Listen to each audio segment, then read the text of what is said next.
My name is Margaret Collins. I'm 59 years old, a widow, and I live in a quiet neighborhood in Oregon. I've worked as an office manager at a law firm for nearly 2 decades, raised 2 children, Emily, my daughter who just turned 32, and Luke, my 29-year-old son, and spent most of my adult life making sure they never had to struggle the way I did. Last Tuesday, I received an email that changed everything. It was from Emily. No subject line, just her name sitting in my inbox. I smiled before opening it, thinking maybe it was a quick update or a sweet note before her big day. We had just spoken about her wedding plans a few weeks ago. I had already contributed $30,000 to help her book the venue, secure a photographer, and reserve the florist she loved since college. But when I opened the email, the smile vanished. Mom, the email started, "No, dear Mom, just Mom," like a label. Emily explained that she, along with her fiancé Andrew and his family, had finalized the guest list for the ceremony in Napa Valley. And after much thought, they decided it was best for me to watch the wedding via livestream, not in person. She added that Andrew's mother was particular about the guest count and wanted to keep things intimate. At the end, she included a line that felt like salt in an open wound. "If you want to be a part of it, you can watch through the Google Meet link we've created. Should be just like being there, LOL." LOL. I stared at that screen for a long time. My coffee grew cold. My hands didn't tremble. I didn't cry. Something inside me quietly shifted, like the ground had cracked open but I was still standing. I replied with just 4 words, "Sure. Enjoy your big day." No emotion, no argument, just a quiet withdrawal. And I knew, deep down, that those 4 words would echo louder than any scream. I didn't want to fight. I didn't want tears. I wanted clarity. I wanted the silence to speak for itself. I closed the laptop, finished my now cold coffee, and got ready for work like it was any other Tuesday. But it wasn't. That was the day I stopped pretending that my sacrifices meant anything to my daughter. That was the day everything began to change. The drive to the office that morning was quiet. Oregon's early spring air still held a chill, but I barely noticed. My mind kept circling the same question: how did we get here? I've spent 18 years working at Caldwell Walker Law. It's not glamorous, but it's stable. And stability was what I needed after my husband died suddenly when the kids were still teenagers. I remember standing in front of our old washing machine, bills spread across the counter, trying to figure out how to pay for both groceries and Emily's upcoming college deposit. Back then, I didn't think twice about giving up my weekends. I took extra shifts, canceled vacations, skipped birthdays. I told myself there'll be time for me later. There never was. Every penny I saved went to Emily and Luke. When Emily changed majors twice and needed more credits, I paid. When she moved across the country for a short-lived job in New York, I covered her deposit and plane ticket. When she cried through her second breakup at 27, I flew out, held her hand, and made her tea in a kitchen that didn't feel like home. When Luke wanted to buy a house with his fiancée, I co-signed the mortgage and wrote the first $10,000 check without hesitation. I never kept score. That's what mothers do, right? But that email made me feel like a transaction, like I had been useful and now I wasn't, like I had a shelf life and it had expired. Back at the office, my boss Robert stopped by my desk. He's one of those rare men who remembers birthdays and how you take your coffee. He noticed something was off right away. "You look like you've seen a ghost," he said, setting a lat from the cafe downstairs on my desk. I wanted to tell him. I wanted to say my daughter just disinvited me from her wedding. But instead, I smiled and said I hadn't slept well. He didn't push. That small act of kindness, the coffee, the silence nearly undid me. After all the noise in my head that morning, it reminded me that I still existed, that I still mattered, even if only quietly. Around lunchtime, my phone buzzed. Emily again. Her name lit up my screen like a spotlight I didn't want. Voicemails, texts. "Mom, please answer. We need to talk. This isn't funny." I didn't listen to any of them, not yet. I just sat there, sipping my latte, and thought, maybe it's time to stop being the one who always answers. Maybe it's time to stop playing a role in someone else's story when they won't let you on the stage. That afternoon, I made a decision that would shift the ground beneath all of us. I wasn't going to scream. I wasn't going to beg. I was going to do something far more powerful. I was going to act. After work, I didn't go straight home. I drove to First Federal Bank, a few blocks down from the office. Carlos, the branch manager, had helped me with everything from setting up college funds to adjusting retirement contributions. He always greeted me by name. "Mrs. Collins," he smiled, standing to shake my hand. "What can I do for you today?" I sat down across from him and placed my purse on the floor. My voice was calm, almost too calm. "I need to cancel a wire transfer," I said. He blinked. "The one to the Napa venue?" "Yes, that one." Carlos hesitated. "There may be a cancellation fee depending on timing, but may I ask why?" "The circumstances have changed," I replied, without elaborating. He looked something up on his screen. "You're in luck. It hasn't processed yet. Just in time." He paused, then looked up at me.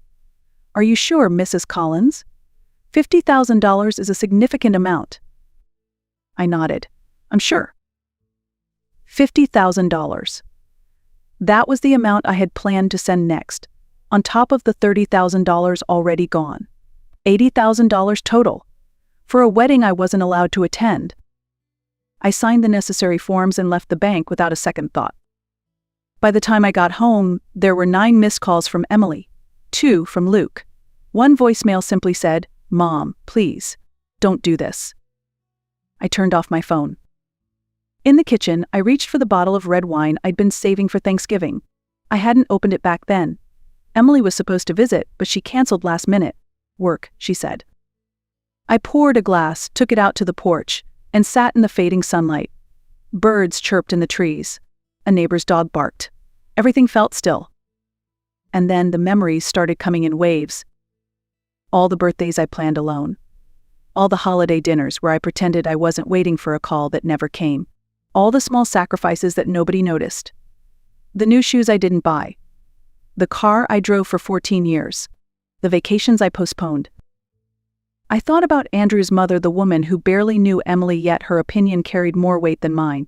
The woman whose idea of family meant excluding the one person who had carried Emily through every hard season of her life.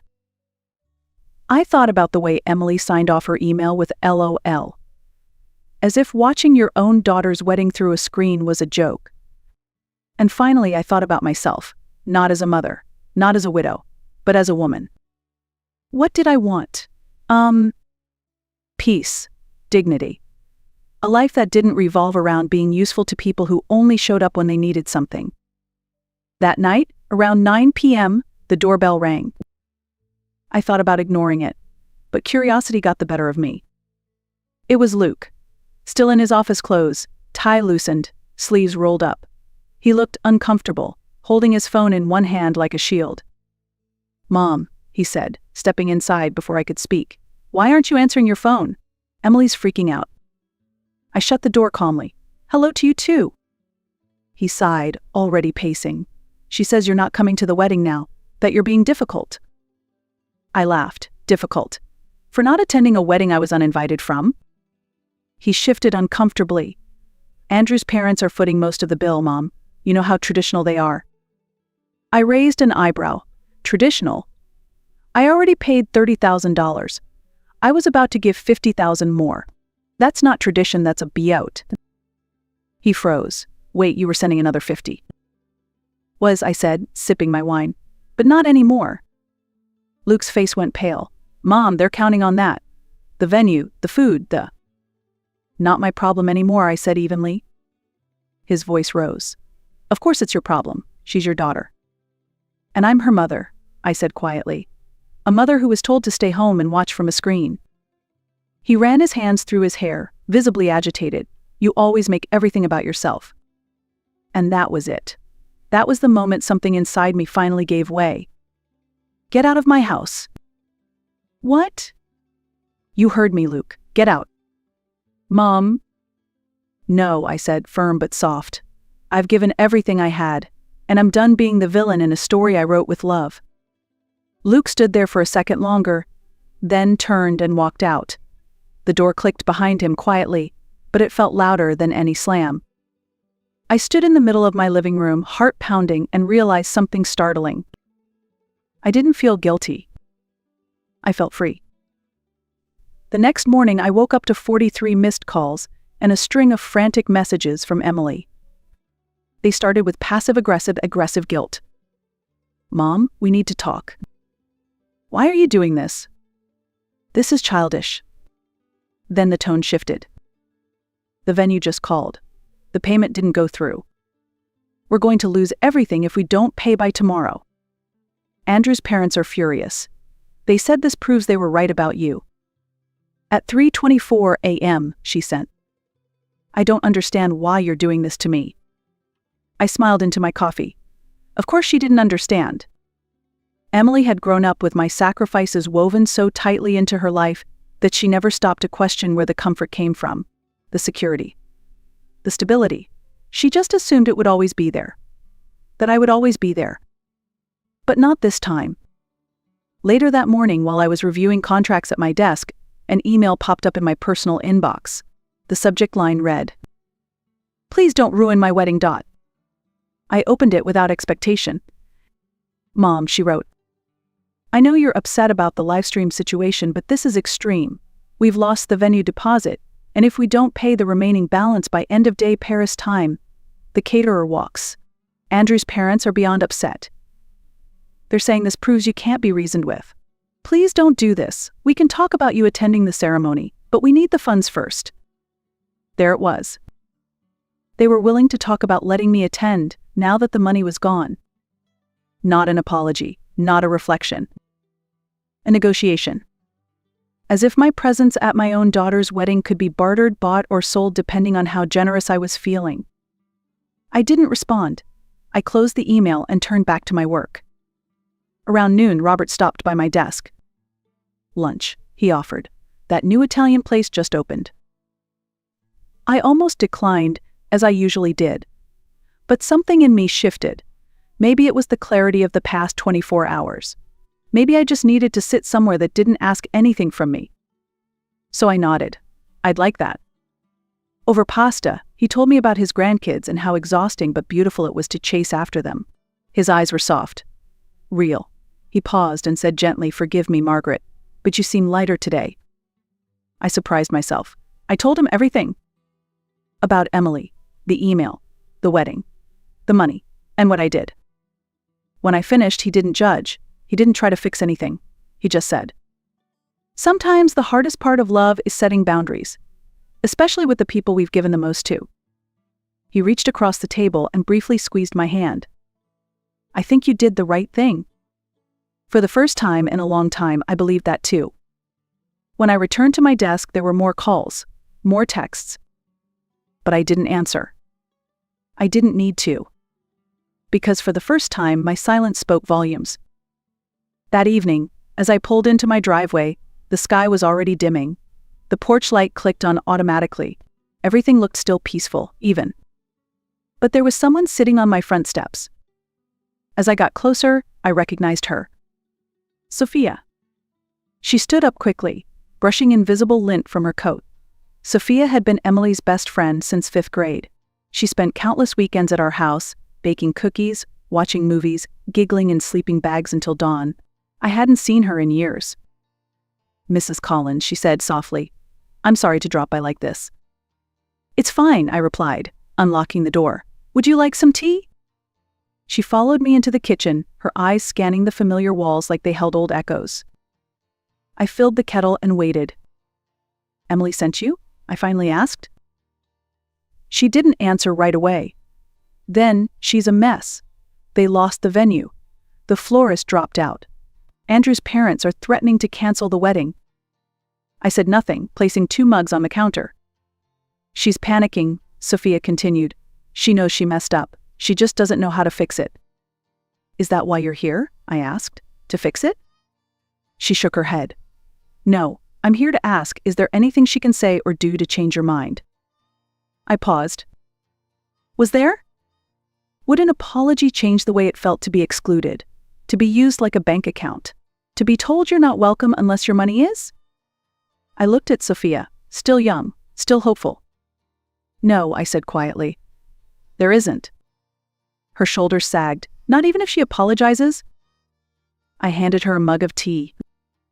Words are easy, Sophia. Especially when people are desperate.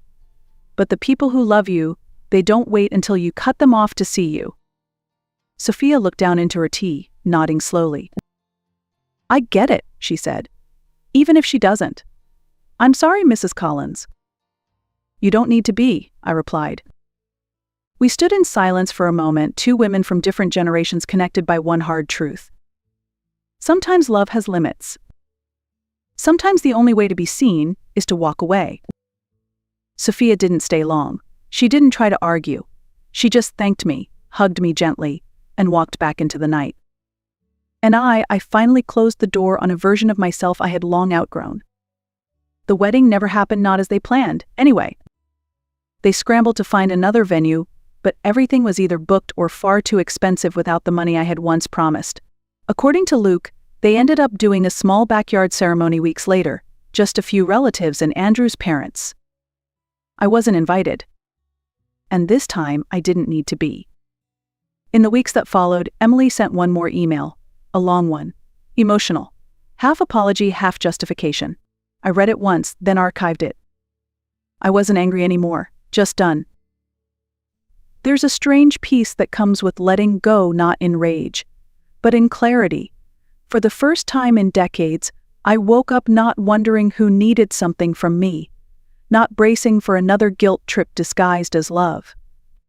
I made a new rule for myself. If my presence is negotiable, then so is my effort. I go to work. I read novels. I joined a pottery class. I have dinner with friends who see me, not what I can give them. And I've learned something I wish I'd known sooner. You don't have to burn yourself to keep others warm. If this story resonated with you, share it, comment below. And don't forget to like and subscribe. Sometimes the strongest kind of love is the one you finally give to yourself.